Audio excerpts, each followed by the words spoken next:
Does a debt service coverage ratio actually benefit you as an owner, or does it solely benefit the lender?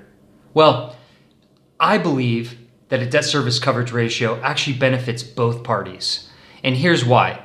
A debt service coverage ratio is effectively the cash cushion that you have above your annual mortgage payment. Whether you're paying interest only or whether you're paying principal and interest, the debt service coverage ratio makes sure that you have a buffer above that payment that's due so that you have less chance of getting in trouble with the lender and maybe having a foreclosure action against you by the lender. And how it works is if you've got a $100,000 mortgage payment, principal and interest per year, the lender wants to make sure that you have net operating income of $125,000 or more.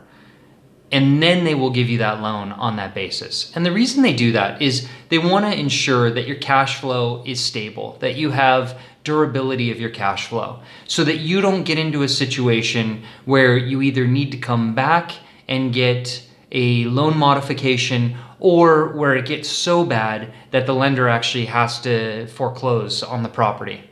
And a debt service coverage ratio is very simple math. You take your net operating income and you divide it by whatever metric the lender uses. A common metric is 1.20x debt service coverage, 1.25x debt service coverage, and some lenders have higher bars for their debt service coverage, but 1.2 to 1.25x debt service coverage is very common in the industry. So let's say again you have an NOI of 125,000 and you divide that by 1.25, your debt service payment that a lender is going to allow you to have is 100,000. And what that does is it gives you cushion as well. It's never comfortable to be in a situation where something happens in the economy, something happens with your tenant, and then all of a sudden you don't have a large enough cash cushion to protect yourself, to continue making payments, to continue making the expenses at the property level and pay those. So a lender wants to ensure that you have the staying power when they give you a loan. And one of the metrics they use is a debt service coverage ratio. So it's a pretty simple metric. It's one that we use all the time for our analysis when we're buying properties.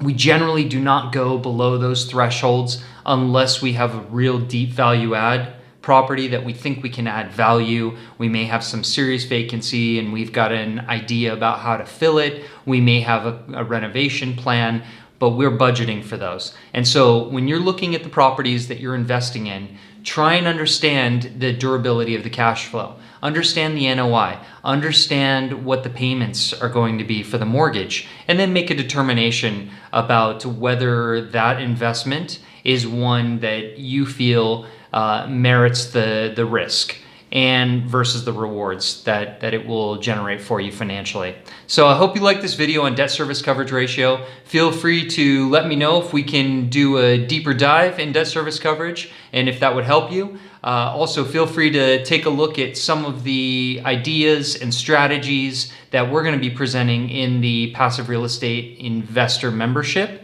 And hopefully you can be joining the Wealth Club as well. And then we'll present real estate investment ideas, strategies, as well as investment opportunities on a go forward. Thank you very much. Look forward to chatting soon.